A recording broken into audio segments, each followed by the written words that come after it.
현재 일본의 기독교인 숫자는 0.8% 정도라고 합니다. 일본 전체 인구의 1%를 밑돌고 있습니다. 거기에 비해 우리나라는 기독교 인구가 30%를 육박하고 있습니다. 왜 일본 선교가 어려운가? 왜 일본 기독교가 발전하지 못하는가에 대해서 한일 양국 지도자들과 함께 진솔한 대화를 나눈 적이 있었습니다. 그 대화를 통해 드러난 몇 가지 이유를 정리해 보겠습니다. 첫째, 일본 교회 지도자들의 책임입니다. 일본 교회의 성장과 발전 그리고 선교를 책임진 일본 교회 지도자들이지만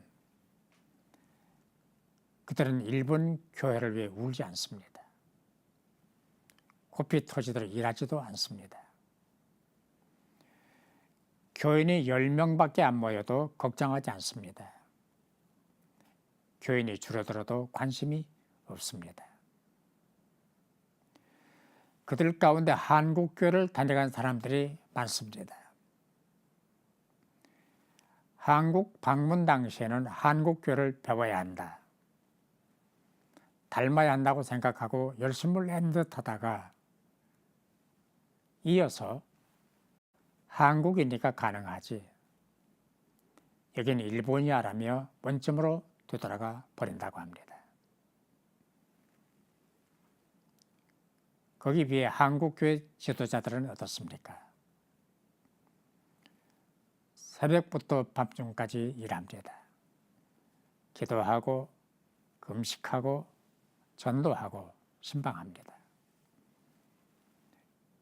교회를 위해 생명을 걸고 일합니다. 교회 성향이 저절로 드는 것이 아니지 않습니까?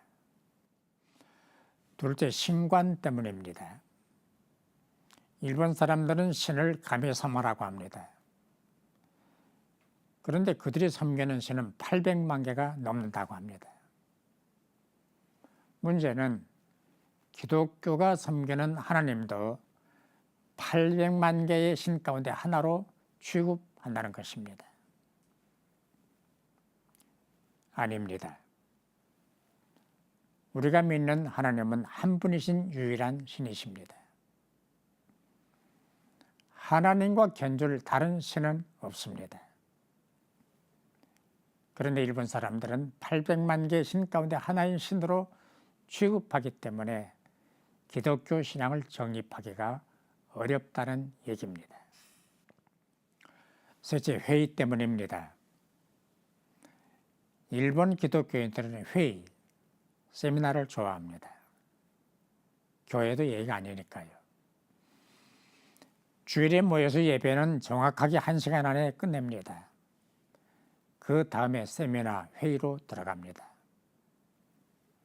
밤중까지 회의를 합니다. 예배 시간에 안 나온 사람들도 회의에는 참석을 합니다.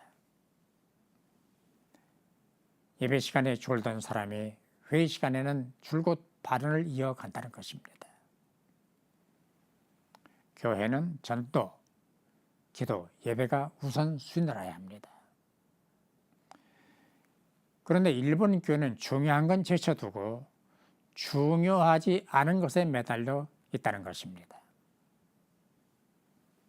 넷째, 힘든 일을 피하기 때문입니다. 교회를 다니다가 세례를 받으라면 떠나버립니다. 세례를 받으면 세례 교인으로서 의무를 해야 되기 때문이라고 생각합니다. 부담스럽다는 것입니다. 가까스로 세례를 받은 사람에게 교회 직분을 맡으라고 하면 교회를 떠나버린다고 합니다. 책임 감당을 할 수 없다고 생각하기 때문이랍니다. 거기에 비하면 한국 교회는 일꾼도 사명도 신앙도 차고 넘칩니다. 어떤 일감을 주면 생명을 걸고 해냅니다. 주지 않으면 자기가 찾아서 합니다. 일을 맡았다면 끝장을 냅니다. 한국교회가 오늘의 성장을 이룰 수 있었던 것은 한국교회를 향하신 하나님의 뜻이 있었기 때문이고, 맡은 일에 충성을 다하는 한국교회 성도들이 있었기 때문입니다. 참말로 한국교회가 자랑스럽습니다.